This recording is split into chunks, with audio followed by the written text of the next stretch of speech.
لیلة القدر چیست؟ حوادث و اتفاقات شب قدر کدام ها اند؟ چه کسانی در شب قدر هم مورد مغفرت الهی قرار نمی گیرند؟ علائم شب قدر چیست؟ کدام شب ماه مبارک رمضان شب قدر است؟ در این ویدیو شب قدر را از منظر دین مقدس اسلام مورد واکاوی قرار می دهیم. پس تا آخر ویدیو با ما همراه باشید و به خاطر حمایت از ما کانال رمیسا میدیا را سابسکرایب نموده و زنگوله را فشار دهید.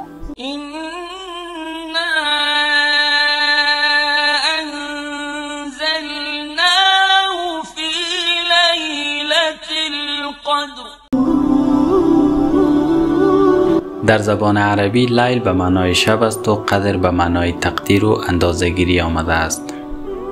بعضی از مفسرین قدر را به معنای منزلت هم دانستند. شب قدر شبی است که خداوند متعال در آن شب حوادث یک سال آینده را تقدیر می کند. نظر به آیات کتب الهی قرآن کریم در شب قدر از لوح محفوظ به آسمان دنیا نازل شده است، طوری که خداوند متعال می فرماید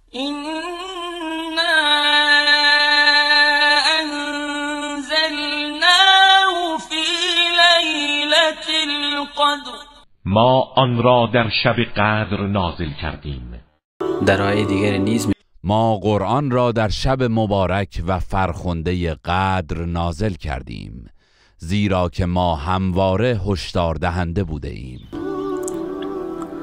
از این آیات الهی هویدا می گردد که قرآن کریم در شب قدر ماه مبارک رمضان نازل شده است و بعدا نظر به اقتضای زمان و حوادث به حضرت محمد صلی الله علیه و سلم وحی شده است.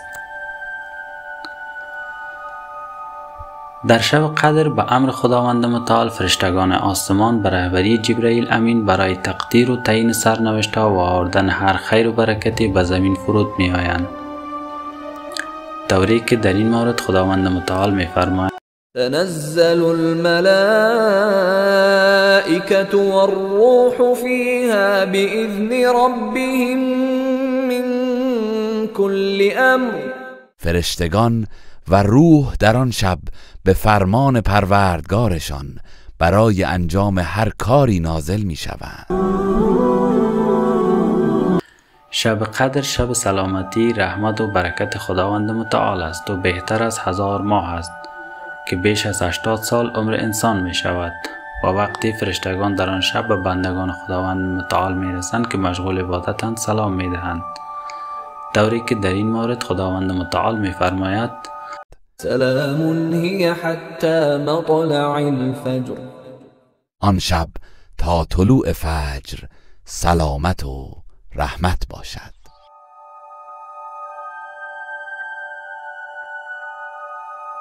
در مورد این که کدام شب ماه مبارک رمضان شب قدر است اختلاف وجود دارد، لیکن به قول معروف شب قدر در شبهای طاق دهه اخیر ماه مبارک رمضان، یعنی شب 21، 23، 25، 27 و 29 می باشد.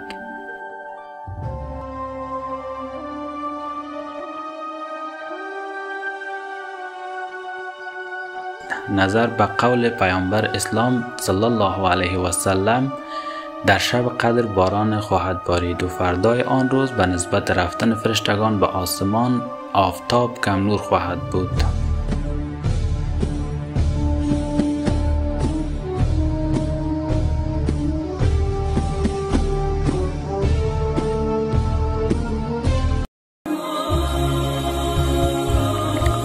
چهار گروه از افراد در شب قدر بخشیده نمی شوند.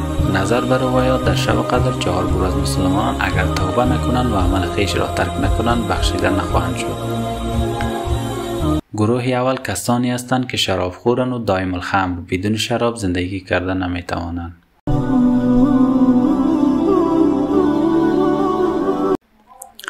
گروه دوم کسانی هستند که پدر و مادر خود را آزار می دهند و عاق پدر و مادر هستند. این گروه اگر توبه نکنند و عمل خویش را ترک نکنند بخشیده نخواهند شد.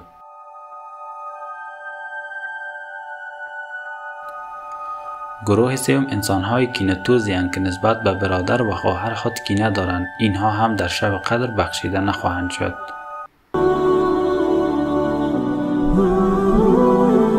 گروه چهارم انسان‌های سودخور هستند که در معاملات خود سود می‌خورند. این گروه هم مورد مغفرت الهی قرار نمی‌گیرند مگر اینکه توبه کنند.